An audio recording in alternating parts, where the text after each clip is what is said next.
Alrighty, ladies and gentlemen, welcome back to another Nick Talks with the first installment of, I guess, a weekly rant, dude.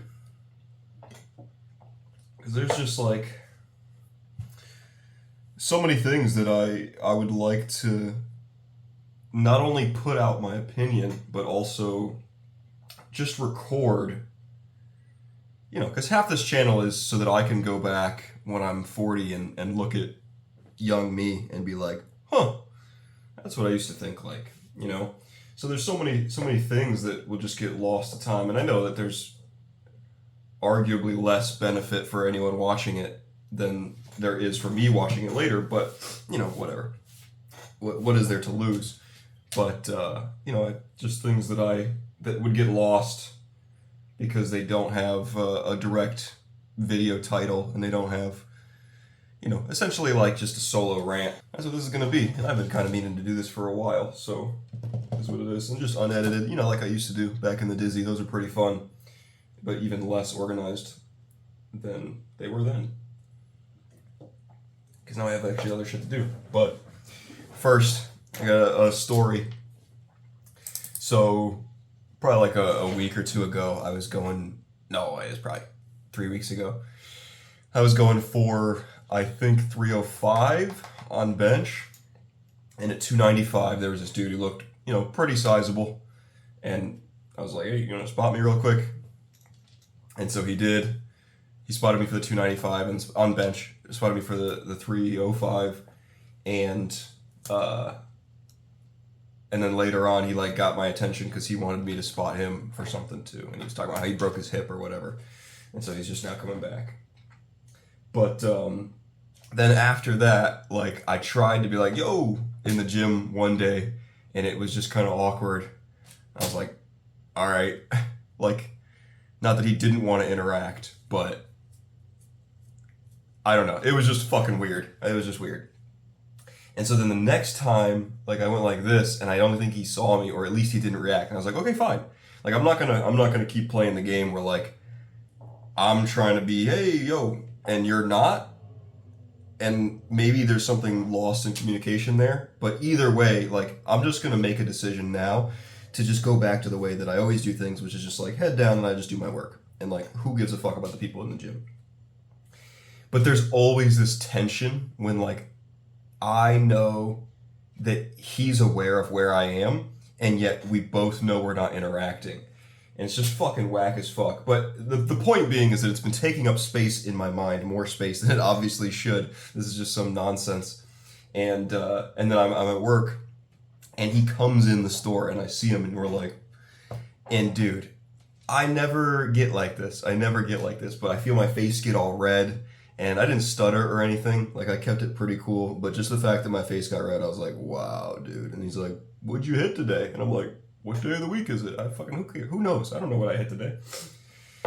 It was a fine interaction, but obviously awkward, and now it's like, all right, I'm still weird. I'm still a fucking idiot, dude, in a social circle or a social aspect. Like, I just have, no experience. I'm just like coming from a place where it's different, and I had to organize myself in a very specific way, and so it's sometimes more challenging than I think it needs to be to just interact on a base level. And people are kind of weird here. Like, they're nice and they're easier to be cool with than Miami, but they're not externally nice in an extroverted fashion like Michigan. Like, people will be like, hey, what's going on? How are you? You gotta like pry it out of them here. They're much more subtle and much more introverted, it seems, until you get to know them. People are just fucking awkward, dude. And so it's like me trying to come out of my shell, and this is what I'm working with. It's like practicing stand-up in a room full of people who just really don't want to laugh. And then once you get them to open up, it's like everything's funny now, but that initial work of trying to push it is like, fucking A, bud. I'm just trying to be a cool guy here, dude. But afterwards, I just had to laugh. I was like, wow, I'm fucking dumb as shit. But It's fine. It's fine. I'm trying to pull my head out of the circles that I've been inhabiting, you know, because I noticed that like when I'm watching health, if I'm learning constantly, like say I have three or so main forms of media that I consume, like maybe three YouTube channels or two YouTube channels and a book or whatever. If all of it is educational, then I just constantly feel like my brain is on fire. Like I'm moving, dude. Like I'm just so in touch with the information. But it doesn't always feel sustainable. Like sometimes I'm like, all right, dude, I got to take a break here. And so I've been on this prolonged series of where like the content that I consume is more entertainment and like getting involved in the Disney beef and the state of movies and media today and like how Hollywood is and you know some comedy stuff and I think that like I gotta get back there, dude. I gotta get back to doing both. I think is the right answer, but I would rather overcorrect and be like a freaking genius in touch with all the information at a time than undercorrect and be consuming too much BS. But yeah, there's some inertia there, I think. Although now that I've really tightened down on YouTube, I think that it's once you get the ball rolling, it's more difficult to stop it in the sense that like I just want to keep improving things. And so now that like I'm trying my best to improve YouTube, or at least be more consistent with upload and what I'm filming and stuff like that. My gaze is shifting elsewhere, which is like, okay, how can I improve the state of my mind? Because that's one thing, dude, that's been so present, like constantly, is I feel as though my mental capacity is diminished, at least slightly. And that could just be like some sort of anxiety or something. But I just don't feel as in touch with, I don't feel like I have as much of a grasp on the things that I know and the things that I believe as I did in the past. And in the recent past, I mean, like if we were to catalog the seasons of Nick here, which I don't know how well I've done on here, but like when I was working at Flanagan's, it was like a big boom, you know? It was just a roaring golden age of progress and good feelings, and you know not everything was going perfectly, but things were really starting to shift towards the better. And I don't know if and the point about the mind is that like I was just so ripped up mentally, dude. I was fucking cognitively jacked, my man. And I don't feel that way anymore. Like I obviously like I always feel like some base level of like I know what's going on around me and with me, but there's just this extra step. And I think, you know, maybe I was doing more to optimize my cognition then, but now I just feel like I'm definitely less intelligent than I used to be, which is not a good feeling. I don't like feeling like I'm getting dumber. You know what I mean? And I think maybe at times I took it a little too far. Like I remember having conversations with my mom, which is like, who gives a shit? Like I care about my mom. My point is that like I was being so pretentious with my language. Like I was being so articulate and well spoken and almost academic in my speech patterns. When it's like, is that really necessary? Like I'm just having a chat with my moms. So I don't know why I would need to be like so selective with my vernacular that I sound smarter. I think there was definitely some taking it too far, dude. You know, I always talk about balance. It's a difficult thing to strike, but I seem to just sway between too much and too little. Maybe that's just life, though. Maybe that's just life. Who fucking knows? What do I know about shit? But I do have a sneaking suspicion that things are on the uptrend. I don't know what it is. I don't know if I could really articulate it. But I've been feeling like better and better every day just about life. Like less despair. You know, not that I was in a state of despair, but it felt like I was fighting. Like I was really trying to push through the cloud And now I feel like I'm kind of catching a flow more, which is good. But, you know, there's always things to be improved.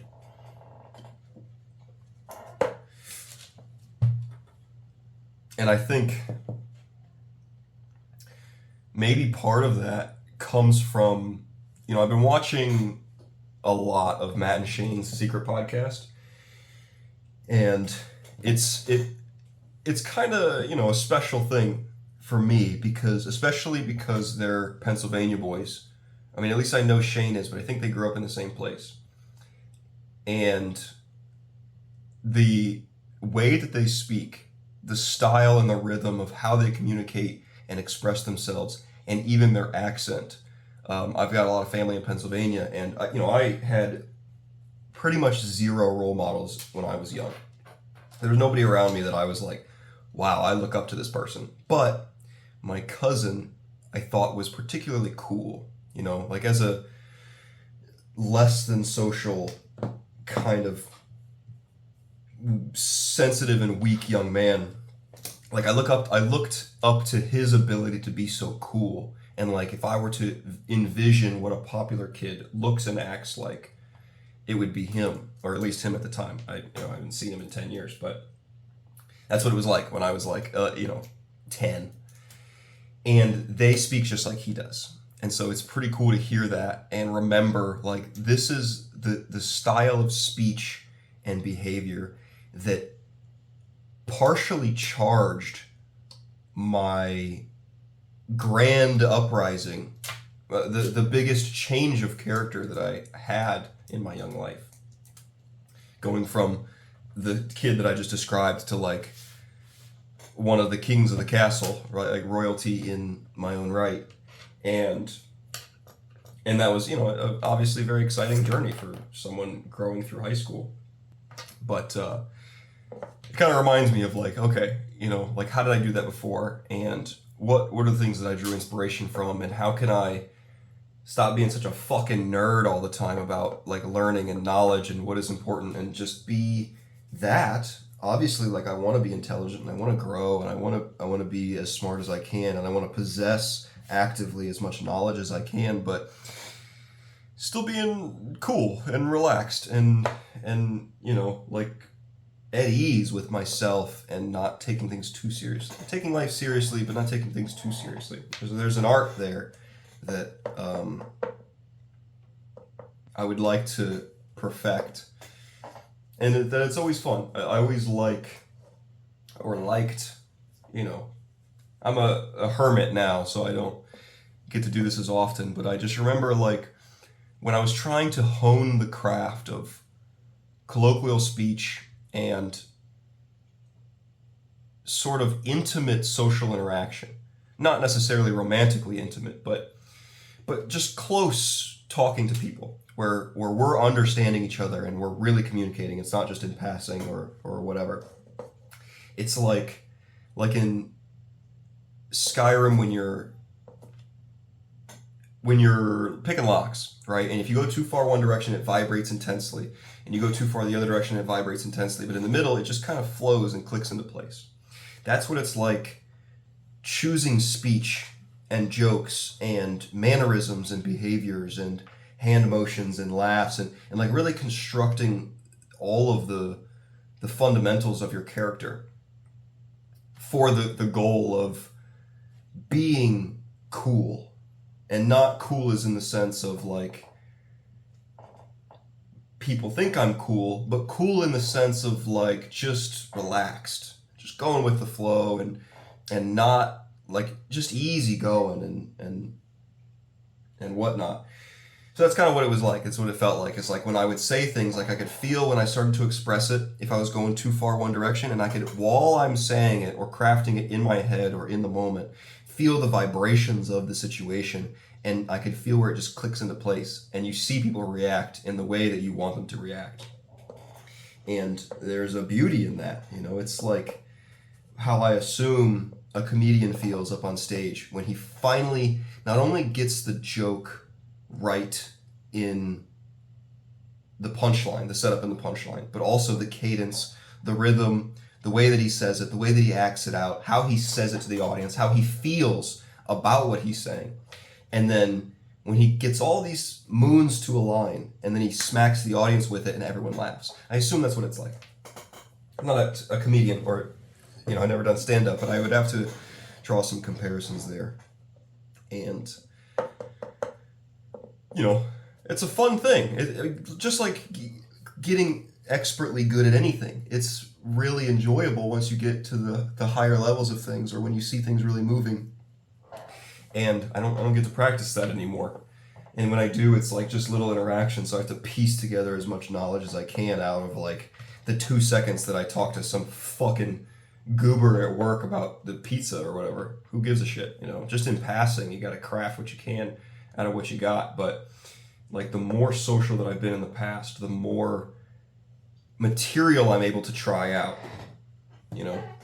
Like when I think of something like, damn, that would be so fucking funny if I did that. Like maybe other people wouldn't recognize the humor, but I would be just dying on the inside if I could say these things in this way, or like craft this long-term joke that only I get to see the payoff. There's so much brilliance in that only I get to see. It's like an artist painting in invisible paint. And then every once in a while, you get some person who knows you well enough, or is adequately social enough to see what you're doing and catch on, and then you see them get it, and it's fucking so funny. And it's only between you, and it's so subtle. But that's something that I miss about, like, just dealing with people all the time. Like, where, like, living with friends, numerous friends, having people at the house all the time, or the apartment, plus going to parties and hanging out with people and seeing people every day at school or whatever. And you just get to try so much more material and craft things more frequently. But now, since, I'm so isolated, which is a given, I'm in a place where I don't know anybody.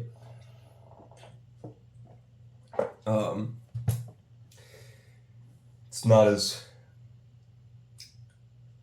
not as frequent as I would like. And I do miss that. And like I'll get ideas for like, damn, that would be so good. That would be so good if I could just work this out. But I just don't have the chance, and then it ends up getting lost.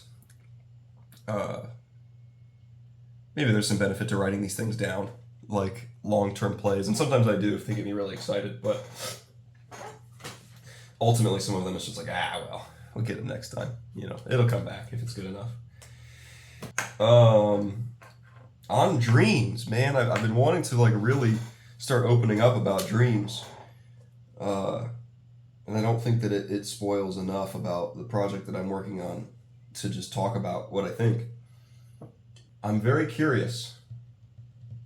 Hopefully one day I'll have access to people that I can really get into the nitty-gritty about what the academic side, the spiritual side, and I don't know, maybe some other unknown aspect of dreams. I would love to hear the opinions of people who know their shit about dreams and where they come from and what they mean and how they're useful and how they're not. And, just have the conversation. Because I have such, that's a big portion of my life is dreaming and the experience that I have within that space. And it's so immersive and it's so incredible. And nobody seems to share that. Nobody seems to, every time I've ever discussed my dreams, it's always been, I am an obvious outlier. Like people either don't remember their dreams or they kind of remember them, but then they forget. And either way, when they do remember them, they're not as immersive as the dreams that I seem to have. Maybe people just aren't good at articulating what happens, but that's always been my experience. Like I just have never-ending tales of a life that I never lived, except for in a different world. And it's so interesting to me, I did have a dream a couple nights ago about, I saw a Huberman on the street, and actually he gave me an impromptu podcast. Like we just set up a table on the side of the road, like on this college campus, and we're just chatting shit. And it was pretty cool. He was exactly like I thought he would be. which, I mean, I guess, how could he not be? It's in my dream. It's in my own head, so duh. But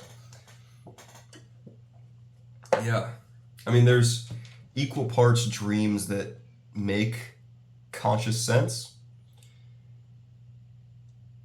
in terms of, you know, like obviously, like I have a lot of dreams about my dad and all the baggage that comes with that. But and that makes sense. That makes sense. There's obviously stuff there, right? And it would make sense that it is creeping in my consciousness somehow. But then there's so many dreams that like I'll be fucking Spider-Man for the whole night. Instead of having broken up segments of different dreams, I'm literally just living as a superhero for the entirety of the evening. And there is nothing about my life in that dream, or at least in a way that is apparent to me. And I think those are just as interesting. Like, I think that that's what gives me the sense that there's something else going on here, because I think the prevailing theory is that dreams serve as a purpose the purpose of dreams is to deal with the things that the conscious mind is not able to or not willing to or whatever. Some combination of the two. But I think that makes sense sometimes. But then I have dreams that are so extraordinarily separate from who I am and what my life experience has been and what I foresee it to be, that it doesn't work there. And if you were to reduce it down to just basic themes, I think that maybe it would make sense. I think that you could probably draw parallels, but I think that's cheap. I think, it's like if I reduce a movie down to just basic premises and themes, I can make connections to any other movie. But that doesn't mean that they're connected. It doesn't actually mean that there are similarities. It just means that there's some undercurrent of thought that kind of goes through every story that's told, which is not super interesting. Like maybe there's some juice there, but I don't think so. I mean, at least not any that is as worthy as like, dude, what if this is a fucking another place? What if this is a land untouched, or a universe unmapped, or some experience that is more than human? What if? How would we be able to know that? And there's so many physics of the dreams that tells me that this is a place that I'm going that exists without my presence. Because thinking about it in terms of this is stuff that my subconscious is giving me so that I can deal with things in my past. Like if I have a dream about my fucking dad being an asshole, I know that I'm creating that on some level. My subconscious mind is serving me up things that I'm not dealing with or maybe haven't completely put to rest. But if I'm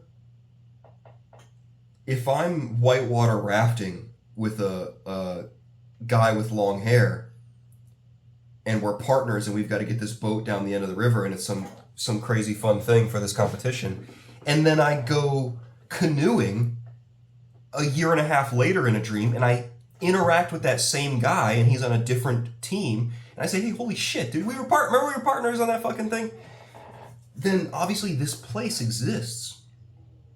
This realm of the imagined is one that the tab is kept open and things are happening. His story is existing outside of my own cognition, and that person is someone that I've never interacted with, and yet he obviously is living a life where he is doing these same activities that I am, but he's doing other things as well. It's like running into repeat characters in completely different dreams. Or the thing about Flanagan's that I think is very interesting, where I had a dream. Okay, so first, backstory here. I left, Flanagan's was a great job. I was a server it's a restaurant called Flanagan's in Florida, Southwest Florida, a chain. Big name, and it gets you a lot of street cred if you work at Flanagan's, I tell you what. So I worked at this place, it was great, it was an awesome job. The first time I became a server, which was a big step for me, and it was very exciting, cool experience, new experience. And when I left, it's kind of a long deal. I don't know if I want to get into the full series of events because I do have a lot to say about that, as I always do. But when I left, basically, I just sent a text and said, "I'm out. I'm done. I'm not coming back." Like that was my last day. Don't put me on the schedule. And I wasn't too happy about that. I don't think it was the best way to go, right? And so in this dream, I was revisiting Miami, and I went back to Flanagan's, and it had been turned into some sort of nightclub. And there were some people that still worked there, but it was just a shadow of what it used to be, such a bastardization of what it once was. Obviously, just to make more money, and I just remember feeling so sad about the fact that I left, and sad about how I left, and sad that it had become something that it was never supposed to be, and just like, damn, that kind of sucks. Like, it was such a magical place, and some place that I really did love, and now it has been turned into just the worst parts of humanity. And a lot of people had left, but there was, some that remained. But anyways, there's some other storylines that were happening within that. But I was at Flanagan's, essentially. And then I wake up, and then I go about my day, I go to work and everything like that. And then 2 nights later, I have another dream, completely separate, where now I'm in Michigan, and I'm in a car in the parking lot of my high school with 2 people that I went to high school with. And I see my favorite manager from Flanagan's, this 7-foot tall, extremely flamboyantly gay black man. And he was once described, one of the other managers was talking to him and said, "You are the straight man's caricature of a gay man." And it was very true. It was very, everything that a straight guy would think when they try to picture or imitate a gay person, this guy acted like that. It was just so fucking funny. He was a riot all the time. Hilarious. And I see him in the parking lot, and I'm like, "Oh shit, Cameron, what's going on?" And then he comes into the car. He's got his, his Starbucks and whatever, classic. And then I tell him, I'm in a dream, and I tell him that 2 nights ago, I had this dream about Flanagan's, right? So now, in this dream space, I am actively recalling a separate dream that I recognize as a dream, but a dream that I had as the present me, the real me, right? So say, I imagined reality, say this is reality 1. What is real? Where I am right now recording this. I imagined reality 2, where I visited this Flanagan's. And then I imagined a reality 3, where I run into Cameron, I run into this person that I knew there, and I tell him about a dream about reality 2 that I created from reality 1. And I tell him about it in reality 3. What the fuck is that, dude? Tell me how that works.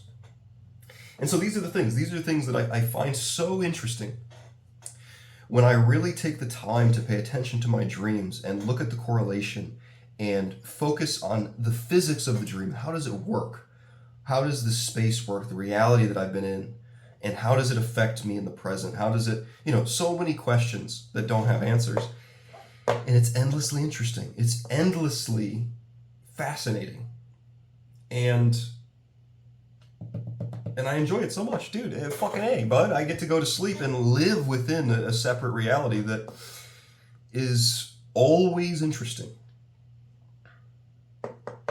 And sometimes horrifying. I mean, even, I have plenty of nightmares as well. You don't get to be a vivid, active dreamer like myself without having plenty of nightmares fitted in there somehow.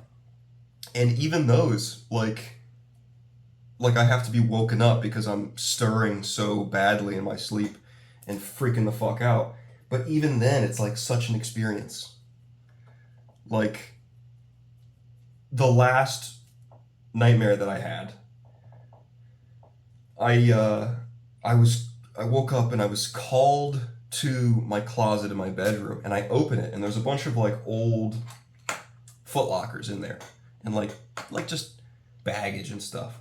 And standing on top of a short stack of Foot Lockers is this black blonde midget in Victorian era children's clothing. He's got like cropped platinum bleach blonde hair, or little person, either way, and doesn't say anything, but like just completely freezes me, paralyzes me in fear, and I can do nothing but walk forward and pick him up like a child and just focus down and just hold him, and I'm unable to release. And I remember trying to overpower the fear with love and being like I'll take care of you. It's okay. I don't care what possession this is, what spirit you are, whatever being you are. Like, I'm going to overpower whatever fear you're using with the love that I have inside. And it was tough. It was obviously a fucking kind of a losing battle. And then I ended up being woken by my partner and said, "Hey, what the fuck? You're freaking out over here." I'm like, "Oh, sorry." Still, I walk past that damn closet and I'm like, whatever. The point being is that it's so immersive. It captures my attention so fully that how can we make the claim that this is not real? And I think you can obviously get into an argument here about what real is, what is reality outside of our experience, what is objective reality, does it even exist? But the point is that it is always so real, sometimes more real than others, but it is always to some extent a real place with real people that I visit and interact with. And sometimes, not infrequently, I revisit, I go back in there and pick up where I left off. Or sometimes time has passed, right? It's as if these realities exist out there somewhere. And in this state that I'm in while I sleep, I get to visit them. Now, I could just fucking be insane, dude. That's very possible. Maybe this is some early or late stages psychosis. Who fucking knows? But regardless, the experience is there. And common. This isn't like this happens once a week. This is like almost every night that I go to these places. Sometimes I just get slumped and I don't even experience anything, but more often than not, like 85% of the time, I am in a place that is wild. And I come back remembering that. And sometimes it's hard to come back. Sometimes it's genuinely difficult to readopt the rules and setting of my reality as it is currently. Like I remember when I first, it's really turned into a dream tangent, but when I first started experimenting with naps, I heard something about placing something over your eyes. And I was like, let me try that. And so I had to work at like 5. And so starting at like noon, after I got home from the gym, I laid down for like a 30-minuter and put a pillow over my eyes and like really smushed it down so the weight was there and it kept my eyes closed and it filtered out all light. And it just plunged me into this dream dimension. And then after the alarm went off, I woke up. And then shortly after that, like within a few minutes, I went back and I put the thing over my eyes again. And I did this like 4 or 5 times to the point where I know in reality that I did it 4 or 5 times. But there would be parts of that experience where I would wake up and take the pillow off. And then I would wake up and take the pillow off. So like I would wake up and be like, oh, holy shit, that was a crazy dream. Take the pillow off my eyes and then start going about my day. And then I would actually wake up and take the pillow off my eyes and be like, and then the last one was I put the pillow over my eyes and it just sunk me into this level that I don't think I've experienced before that, where it was immediately like, normally in a dream, I think this is pretty common. You start off in the dream and you've been in the dream already. Like it's as if the story is is happening and you just insert into it, and the past has already happened and you just continue along with where it's going. And as if you've been there the whole time. But in this dream, I essentially woke up standing in some sort of pieced together apartment that reminded me, that had a lot of aspects of different places that I've lived. And I woke up and I said, what the fuck? And I'm looking around and it's like, dude, what is happening here? And I'm like, didn't I just go to sleep? Like, is this my apartment? And I can feel my real reality at odds with whatever the dream is trying to tell me my reality is. And then my lady comes out of the bedroom, only it's someone that I had some romantic relationships with in high school. But in this reality, we had gotten together and lived together now, and we were partners.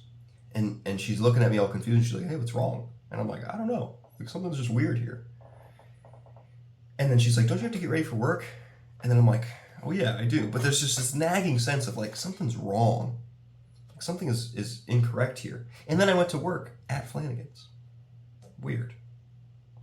But, you know, and then it turned into one of those dreams where you're at work and like your mind just doesn't work, and you're having such a hard time, like you're drunk or something, and then it just turned into this big thing. And then eventually, like, my mind just started rejecting the reality to the point where things were crumbling around me, and I had to be like consoled by the people there, like, hey, what's going on? And then I just fucking launch out of it.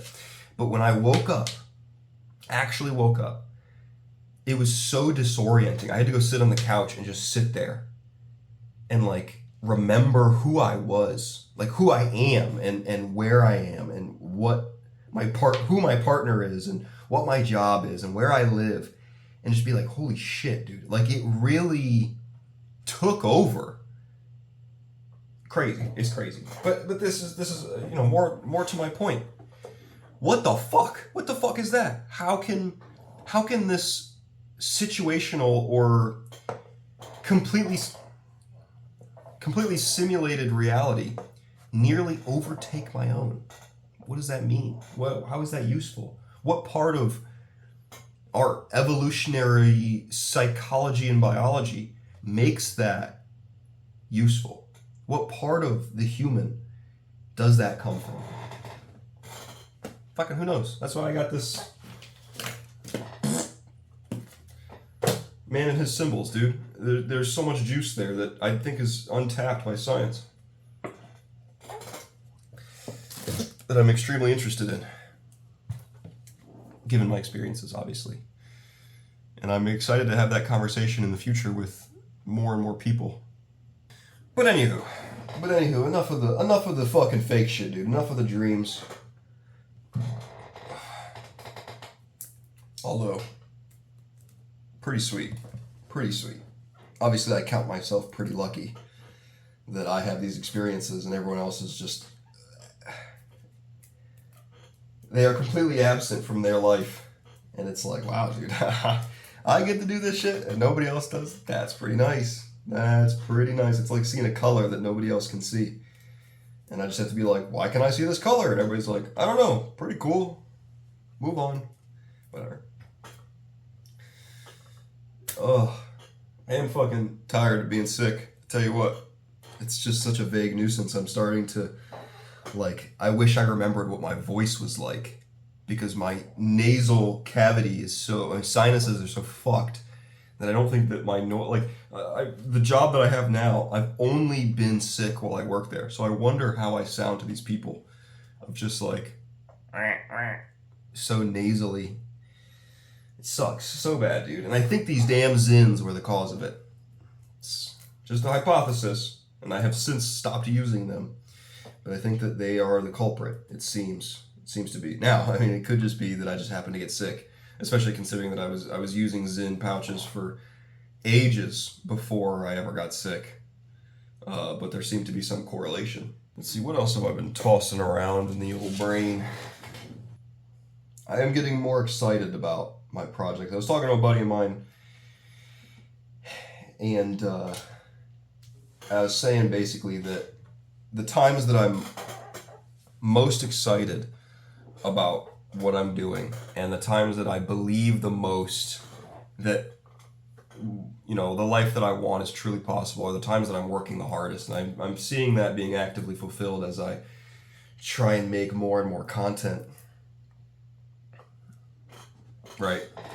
But I am starting to believe again, become a believer. And it's pretty nice, dude. It does suck when you're like barely working hard and you know you're barely working hard and things are not paying off at all. And you're like, damn, dude, I'm just in this shit space where I'm just not having a good time regardless. And I'm working and it's like, doesn't seem to be doing anything. But, you know, you pay the consequences. You get out what you put in. So I'm trying to put more and more in here.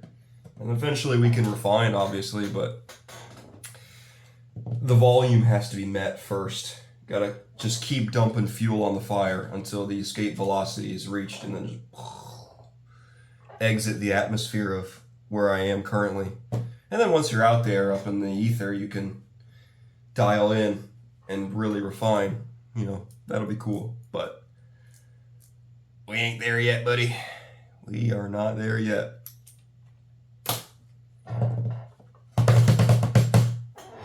So you got a seatbelt on. Cut that bitch out. All right, yeah, we'll just fucking segue. Something else that I've been thinking about is there's many memories. You know, I can pretty actively go back through my memory and retrieve information that seemed to have been lost, but it'll still feel lost in the moment. Like if I'm like, damn, I don't remember what the fuck happened. And I used to have this a lot when people would be like, man, remember when we did this thing? And I just wouldn't fucking remember. It's kind of alarming, obviously. But I've been thinking about that a lot, and I think that there has to be a different frame of mind for stuff like this. You know, like essentially I was kind of having this conversation with my partner last night about getting really drunk and how like it's not fun when you don't remember what happened. And it's like, I disagree. Now, I'm not making a case for, you know, binge drinking, but my point is across the board is that like the moments are not great because they will last you a lifetime. Hopefully they will, but sometimes they don't. Sometimes you think they will and they don't. The moments are great because they were great then. That is what makes the moment great. Even if it passes, even if, you know, say I'm at the grocery store and I have some really cool, above average interaction with another human being, and then I never see them again, and then I completely forget about that an hour later. That doesn't forfeit that moment in time. It existed then, and it will always exist then in the sequence of time. And that is what it is. I think maybe my argument here is for just total presence, and that you really have to just appreciate what that moment means then, with the full understanding that it may never reach the surface of your consciousness ever again. And it may completely disappear to the tides of time and just go who knows where. But I think just enjoying that for what it is, there's something there. There's something there. Who fucking knows? But we're getting to about an hour, god dong. So I'm going to, probably after I trim this a tiny bit, we'll be at 50. But I'd like to keep these around an hour. But thank you if you tuned in. I'd be surprised if you watched the whole thing. But I said it was going to be a rant, dog. I said it was going to be a long rant. And these are just going to be that. So it's like a pod with myself, with just stream of consciousness. But if you watched, thank you. If you didn't, you won't know. But either way, I hope everybody's doing good. I hope we have a great time. I hope some of this stuff does something for you, and I hope it does something for me in the future watching this. So thank you so much to all. But with that, Nick out.